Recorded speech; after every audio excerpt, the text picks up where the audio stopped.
This is All India Radio. In the program Spotlight, now we bring you a discussion on Record Fund Transfer under Direct Benefit Transfer Scheme. The participants are Santosh Tiwari, Economic Analyst, and Gaura Dhawanlal, AIR Correspondent.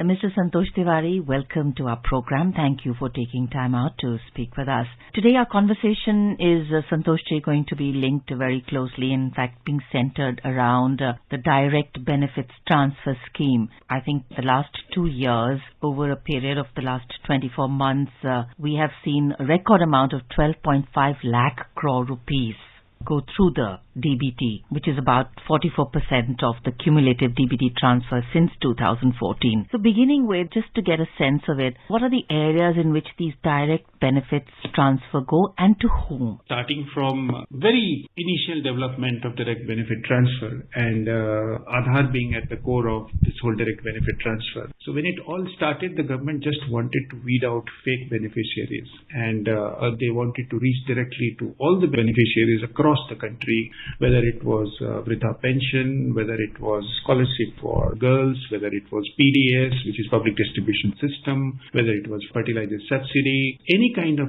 scheme which entailed government entitlement to reach to any of the beneficiaries across the country, across India. When this scheme was identified, then first requirement was to provide people, and if you had to weed out fake beneficiaries, and which was a bane in India's entitlement delivery system. If you remember, we used to say in our country that out of every 100 paise or 1 rupee which came out from government exchequer or government schemes, only 15 paise reached to the beneficiaries, and 85 paise, somewhere down the line, it just disappeared. It never reached the real beneficiary. When DBT was perceived, then the first requirement was to get an identification. Identification so that your fake beneficiaries could be weeded out. And that is how, Aadhaar came into picture. So Aadhaar, though, was brought for several reasons. And one of the reasons, very important reasons, was this, that through Aadhaar, identify the real beneficiary and transfer the money directly in their bank accounts so that the real beneficiary gets the money. When this whole Aadhaar thing happened, then another problem was to give them the bank account.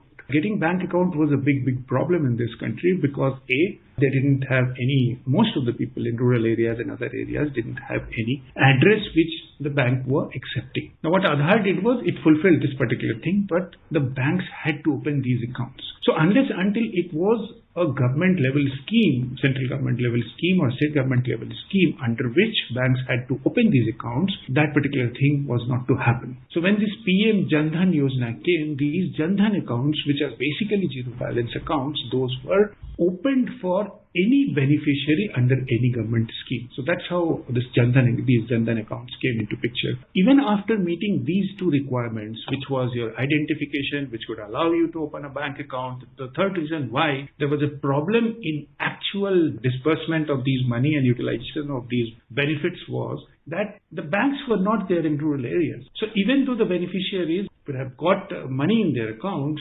using them would have been very, very difficult if you would not have mobile angle or mobile pillar attached to it. So that's how your Jan Dhan, Aadhaar and mobile. Right. So now what happens that any money, any benefit which is coming from center or any government account to any beneficiary, it smoothly, without any hitch, reaches the beneficiary and beneficiary can use. It's a historical achievement, not only for country but world as a whole. When we talk, Santoshi, of the Jan Dhan, the Aadhaar and the mobile trinity, and how it has actually, revolutionized transparency, especially in distributing government benefits. What were some sticky issues that needed to be addressed? Of course, fake beneficiaries, were weeded out. But after this came in, what were some challenges that we had to overcome?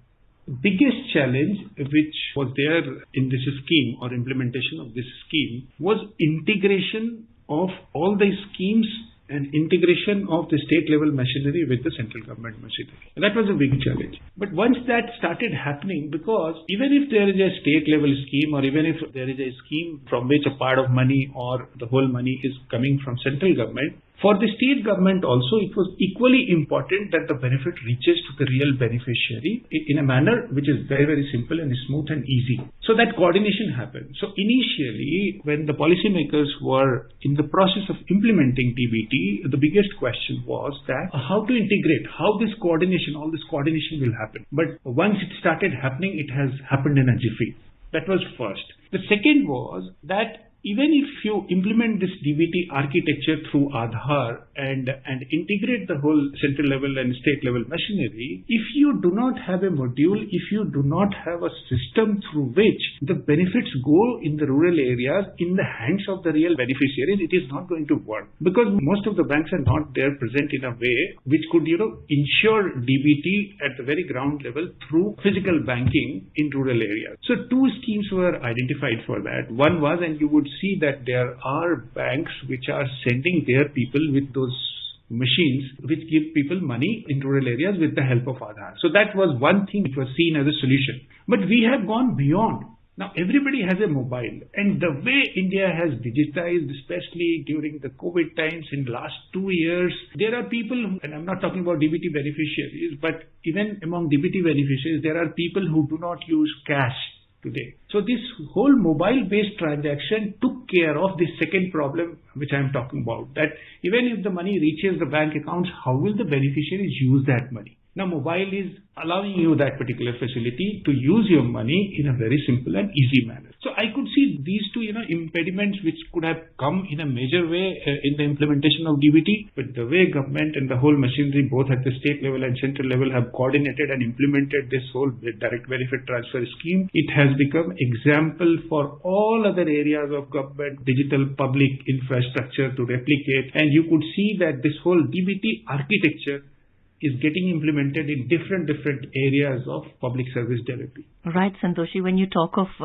keeping India's federal structure in mind, keeping the fact that we need everybody to be same page, not an easy task to build, collaborative efforts, but it's been a tremendous effort, and I think that's why it's been a win-win situation. When we come, Santoshi, to the last 2 years and the performance that we've seen, what do you think has been critical in the last 2 years that have made this like it's nearly 44% of the total transactions since 2014?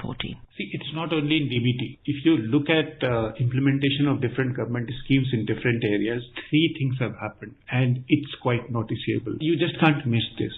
In public service delivery or policy delivery, it is extremely important to plan everything meticulously. So when in India today, any public policy or service delivery is planned, the meticulousness, if you see at the policy level, is just something, which any country can replicate. So that's one, the meticulous planning of public service delivery. Second part is implementation. But when it came to implementation, we could not implement those schemes at the ground level in an effective manner. Today, if you see all the public policy schemes, including DBT, when it is getting implemented at the ground level, states and center both are coordinating, the whole machinery is coordinating, implementation is immaculate. But the most important thing, which basically has taken India much ahead of any other country, is the speed of implementation of these schemes in last few years. The schemes are getting implemented in such a fast pace, like the way digitization has been implemented in India in last 2 years. It is an example for everybody, and that's why I was telling somebody the other day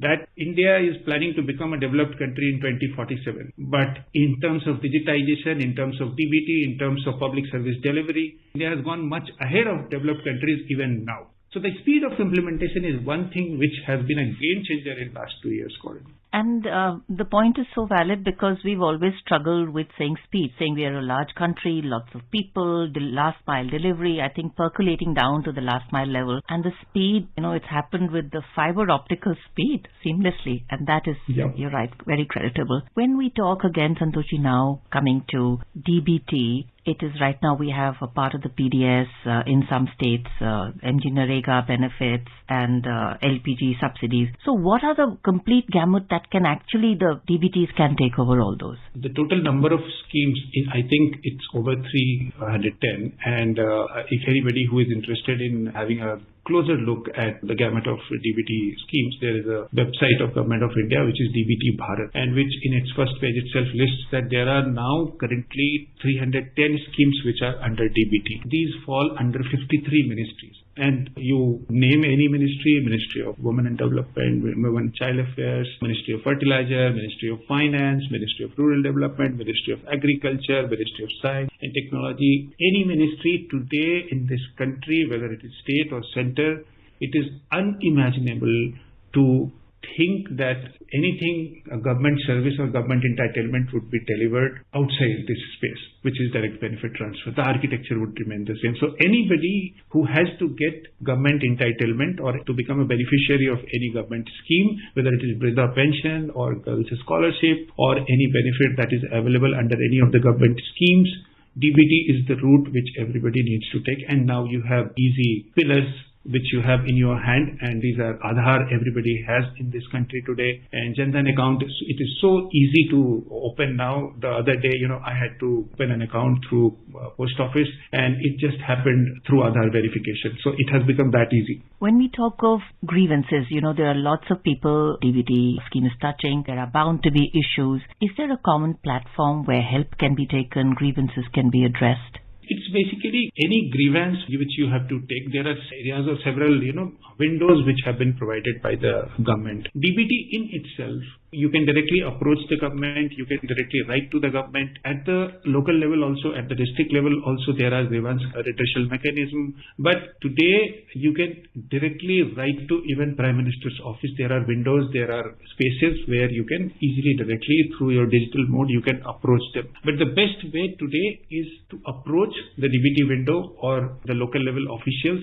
Go and touch base digitally first, because physical interaction today is something, which is not suggested also, and it is not working. So any digital mode through which every ministry has opened, helplines, every ministry which is providing you DBT, they have their own helplines, their windows.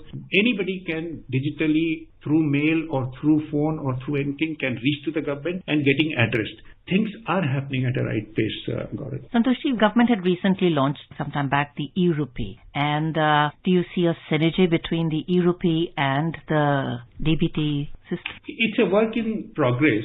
Government is experimenting with this mode, and in this reform mode, when we have gone much ahead of any other country or any other space in terms of digitization of financial space, e-Rupee is certainly going to be the next level of reforms. But it's in the work in the progress stage. RBI is experimenting with that, and then all those things are happening. So going forward, yes, e-Rupee would be something to look forward to, but it's an addition. It's an addition which will make life a little bit more easier. But in terms of digital transaction and DBT, it's already become very easy to operate and get benefits. And the benefits of DBT and digital revolution in this country is there to see for people at the lowest strata of this country. When we see the sharing of, best practices across countries, our election system, the EVMs had gone to a lot of countries in Africa and to other regional areas where it's really working very well when we got the electronic voting machines. Do you think that, this scheme and the complete system that we've set in place is a great area for us to expand into other countries? Exactly. I can name any country. You basically IMF, World Bank, all other institutions, everybody who looks after reform modes in public service delivery, they have now accepted, written about it, and India story in terms of digitization, in terms of DBT, in terms of Jan Dhan, Aadhaar, mobile, how you digitally you can effectively do this service delivery and without any leakage or remove those fake beneficiaries. All this whole example, India's story of digitization and digitization of public infrastructure plus public service delivery, entitlement delivery. This has become a story for the multilateral institutions and other countries to replicate. So Indian companies, Indian government, Indian entities which have made this whole thing successful, whether it is CoWIN, whether it is DBT, whether it is any other area where this whole Jan Dhan Aadhaar mobile is working and making things easier for people, those areas could be replicated in other countries, and it has already started happening. So yes, you are right. Digitization is also something. Right. Public infrastructure is going to be a big business model and big replication model for India to go to any other. So may India and Indian ingenuity continue to script many more success stories and lead by example. Mr. Santosh Tiwari, thank you so much for coming on to our program. Thank you. You are listening to a discussion on Record Fund Transfer under Direct Benefit Transfer Scheme. The participants were Santosh Tiwari, Economic Analyst, and Gaura Dhawan Lal, AIR Correspondent. This program was produced and presented by the News Services Division of All India Radio. You can listen to it on our mobile app News on AIR. This program is also available on our YouTube channel News on AIR Official. You may share your feedback about this program through email at airnsdtalks@gmail.com or WhatsApp on 928-909-4044.